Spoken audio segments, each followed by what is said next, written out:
Corona के बाद सबसे बड़ी समस्या प्रदेश के उद्योग, धंधों और व्यवसाय के रसातल में पहुंचने की थी।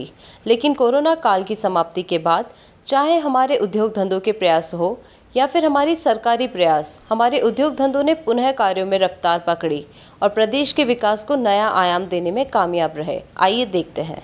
देश और प्रदेश में कोरोना के हालात तकरीबन 2 साल के आसपास रहे और इस कोरोना संकट ने समस्या पैदा करने में कोई कोर कसर नहीं छोड़ी।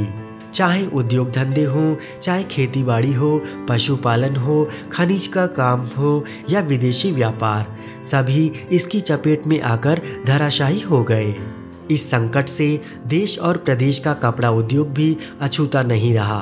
कपड़ा उद्योग के विदेशी बाजार पूरी तरह बंद हो गए। कोरोना के बाद कड़ी मेहनत और सरकारों के मार्गदर्शन और सहयोग से उद्योग धंधों और अन्य व्यापार में वापस जान आना शुरू हुई। समस्या से डूबा हुआ हर व्यापार समस्या से निजात पाने की जुगाड़ में लगा रहा और अब 1 साल के अथक प्रयासों से समस्याओं को समाप्त करते हुए हमारे उद्योग धंधे और व्यापार विकास की राह में फिर चल पड़े। क्या कहते हैं कोरोना समस्या और इससे निजात पाने के बारे में BSL लिमिटेड के निदेशक।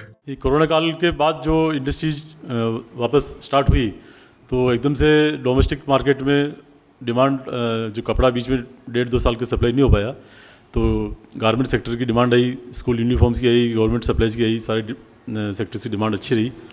इसके कारण इंडस्ट्रीज को काफ़ी ऑर्डर्स मिले और पिछले करीब साल भर से सारी इंडस्ट्रीज अपनी 100% कैपेसिटी पे चल रही है। एक्सपोर्ट में भी जो इंडिया का मेजर एक्सपोर्ट होता था उन सभी मार्केट्स में बीच में कोविड से जो वैक्यूम क्रिएट हुआ तो सब जगह कस्टमर्स की एक एक्स्ट्रा ऑर्डिनरी डिमांड जनरेट होने से सारी इंडस्ट्री में अभी पिछले मई-जून तक करीब 100% कैपेसिटी से ऊपर कैपेसिटी पे चल रही थी सारी इंडस्ट्रीज। तो डिमांड फैक्टर काफ़ी अच्छा रहा। साथ साथ में जो प्राइस राइज हुआ, जो महंगाई बढ़ी सब जगह, पेट्रोल प्रोडक्ट्स की प्राइस बढ़ी, पॉलिस्टर की प्राइस बढ़ी, विस्कोस की प्राइस बढ़ी, प्लस कॉटन की प्राइस एक्स्ट्रा ऑर्डिनरी हाई हुई। तो ये सब रॉ मटेरियल प्राइस बढ़ने से यार्न प्राइसेज और फैब्रिक की प्राइसेज का एकदम से बहुत जंप आया। उस सारे फैक्टर से cost of raw material plus input cost में पावर, वेजेज, सैलरी और ट्रांसपोर्टेशन कॉस्ट, सारी कॉस्ट बढ़ने से इनपुट कॉस्ट भी काफ़ी बढ़ी। बट सभी इंडस्ट्री का इस सारे पीरियड में मार्जिन भी ठीक रहा। सारी इंडस्ट्रीज अपना जो लाइबिलिटीज़ थी बैंक्स की, इंटरेस्ट की लाइबिलिटीज इंस्टॉलमेंट की, सारी करीब टाइम पे पूरी की है।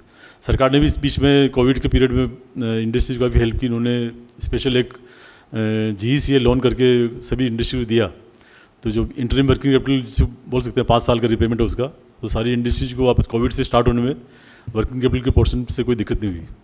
ये सरकार की तरफ से बहुत बड़ा सपोर्ट रहा। इंडस्ट्रीज को जमाने में एक सबसे बड़ा फैक्टर तो एक तो वो निर्यात की तरफ बहुत ज़्यादा ध्यान देने की जरूरत है।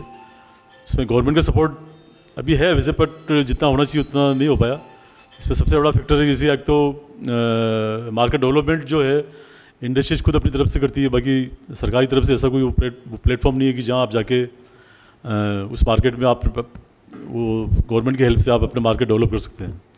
सेकेंड है कि प्रोडक्ट डेवलपमेंट में भी सरकार की तरफ से सारी ये एक्सपोर्ट प्रमोशन काउंसिल वगैरह है, बट ये प्रोडक्ट भी सारे अपने हिसाब से डेवलप करने पड़ते हैं और काफ़ी इंडस्ट्रीज कर भी रही है। तो इस और मतलब सरकार की थोड़ी सी और ज़्यादा सहायता मिले तो इंडस्ट्रीज अच्छा काम कर सकती है। तीसरा फैक्टर की पावर कॉस्ट जो है इंडिया की सबसे ज़्यादा है। जो आसपास की जो कॉम्पिटिटिव कंट्रीज है, इंडोनेशिया, वियतनाम, बांग्लादेश, इन कंट्रीज़ की पावर कॉस्ट और वेजेज कॉस्ट इंडिया के मुकाबले काफ़ी कम है। तो वहाँ निर्यात क्षेत्र में कंपटीशन में बहुत दिक्कत आती है। निर्यात बढ़ावा देने वही है, मार्केट डेवलपमेंट अपने को करना है, वो तो इंडस्ट्री अपने स्तर पर करती है। सरकार भी अपने तरफ से जो टाइम पे फेयर्स और ये ऑर्गेनाइज करती है, पर अभी कुछ पीरियड से वो नहीं हो पाए। और थोड़ा सा होता है तभी वो फॉर्मल होता है कि जो प्रैक्टिकल जो होना चाहिए कस्टमर बायर्स मीट की, मतलब फॉरेन बायर्स को इंडिया में बुला के अपन मीटिंग करें वो ज़्यादा अच्छा है बजाय अपन बाहर जाके फेयर लगाएं। तो सरकार को इससे थोड़ा पहले सब्सिडी मिलती थी, अभी मिलती है, बट वो प्रैक्टिकल स्मॉल स्केल के लिए है। वो तो लार्ज कॉर्पोरेट्स को ज़्यादा हेल्प नहीं है उसमें। मार्केट डेवलपमेंट असिस्टेंस और मार्केट डेवलपमेंट के साथ साथ मार्केट प्रोडक्ट डेवलपमेंट, 2-3 चीज़ों में सरकार को इंडस्ट्रीज को साथ मिलकर काम करें तो ज़्यादा अच्छे रिजल्ट आ सकते हैं। संदेश ये कि हमारी कॉस्ट ऑफ प्रोडक्शन कम करनी पड़ेगी हमको। आज के टाइम में क्या होता है कि प्राइस जो है इंटरनेशनल लेवल फिक्स है, होती है ऑलमोस्ट जो प्रोडक्ट की प्राइस है। तो आप कॉस्ट बढ़ा के प्राइस बढ़ा सकते हैं, ऐसा स्कोप बहुत कम है। हम प्राइस उसी प्राइस में आपको कॉस्ट भी मैनेज करनी है और मार्जिन भी निकालना है और कंपनी को भी आपको मैनेज करना है। तो ये सारी चीज़ें की कॉस्ट ऑप्टिमाइजेशन और मिनिमाइजेशन का एक जो स्कोप है उसको कंटिन्यूस प्रोसेस, चाहे वे ऑफ वो टेक्नोलॉजी अपग्रेडेशन हो, मैन पावर का रेशनलाइजेशन हो और अच्छे आदमियों को आगे लाके और नए मार्केट डेवलप करना, नए प्रोडक्ट उसको डेवलप करना, ये सारे चीज़ें साथ साथ चलेगी तो इंडस्ट्री भी ग्रो होगी, नए रोजगार भी पैदा होंगे और एक्सपोर्ट भी अच्छा होगा और डोमेस्टिक मार्केट भी अच्छा, कम कॉस्ट में हम मार्केट अच्छी क्वालिटी दे पाएंगे। कोरोना की चपेट से उबरकर आज हमारी औद्योगिक इकाइयों ने फिर उत्पादन शुरू कर दिया।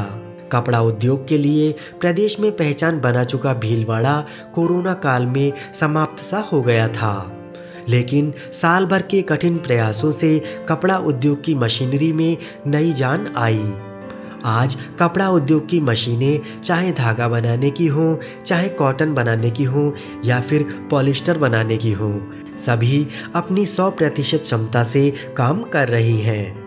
क्या कहते हैं औद्योगिक कार्यों को लेकर HR and IR Ramdayal Jat. BSL में हमारी कंपोजिट यूनिट है। हमारे पास स्पिनिंग में वर्स्टेड स्पिनिंग भी है, PV स्पिनिंग भी है और हमारी वर्स्टेड का हम कपड़ा भी बनाते हैं और उसके बाद प्रोसेस होता है, यानी कि हमारी पूरा कंप्लीट फाइबर से लेके फिनिश गुड्स तक का हमारा प्लांट है।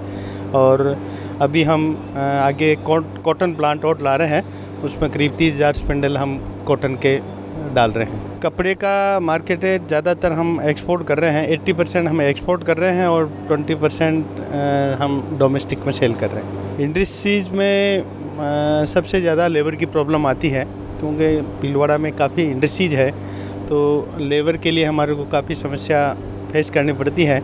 इसके लिए हम बाहर कैंप लगा के हम लेबर की पूर्ति कर रहे हैं। जिस तरह से कोरोना काल में जीरो पर जाने के बाद भीलवाड़ा की औद्योगिक इकाइयों ने अपनी क्षमता का 100% लक्ष्य हासिल किया, वह न केवल काबिले तारीफ है अपितु अन्य सभी के लिए प्रेरणा का विषय भी है।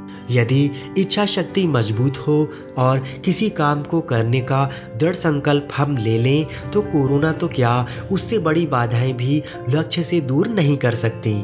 आज आवश्यकता है सरकार के सहकारिता विभाग, ट्रांसपोर्ट विभाग और अन्य छोटे मोटे विभागों को प्रेरणा लेने की इन भीलवाड़ा की औद्योगिक इकाइयों से, ताकि परिस्थितियों का मुकाबला कर यह भी अपने आप को जीवंत कर सकें।